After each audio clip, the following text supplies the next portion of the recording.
Got my first box from Agatebay.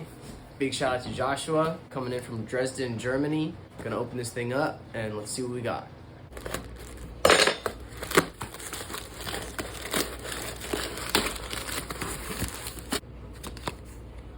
Bro's the agate manager. So checking out some of the material that I got here. First off, we got this big agate with these awesome fortification lines, big window. Here's a smaller nodule with great banding, and then a larger piece that appears to be totally translucent when I hit the light on it. Smaller one has a little bit more darker colors in there, but still translucent. And then the big chunky one definitely has some fractures right off the bat, but it's got some pretty good illumination as well.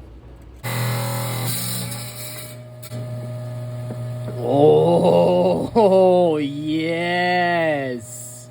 I don't get to cut a lot of good agates, so I was pretty excited about that previous one. This one I cut all the way through and it didn't have as great banding on it.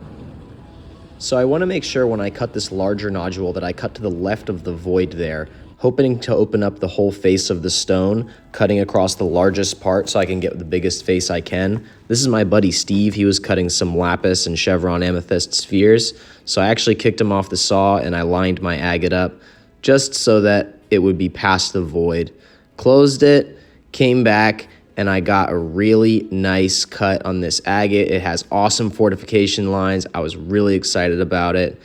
Unfortunately, there was a druzy pocket on this side, so I'm looking at the thickness and I decided to stick it back in there the opposite way around so that I could get another cut, trying to cut just past that druzy pocket.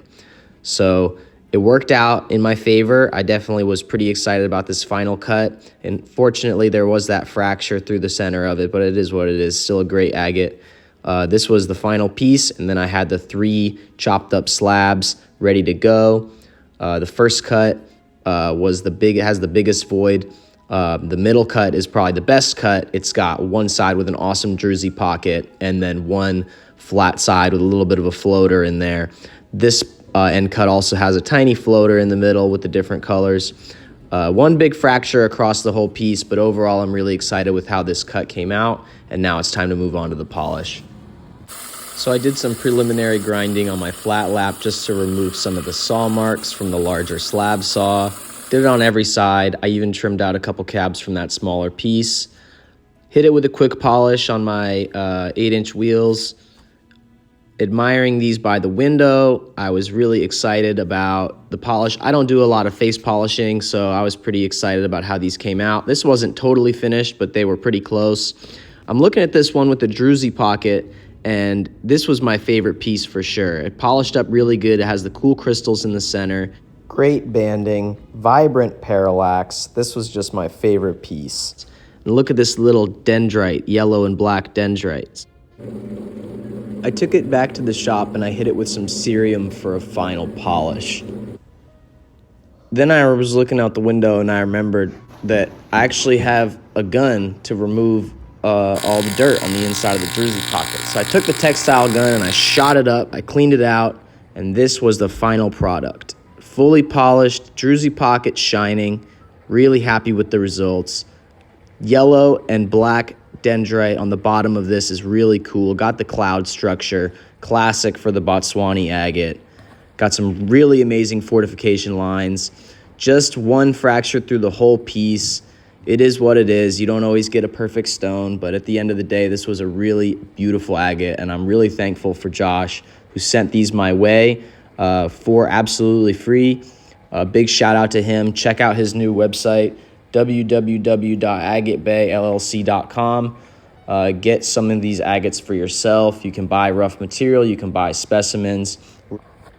If you use the code agatebay in all caps with no spaces, you can get 5% off the Gem Shop website. So check that out.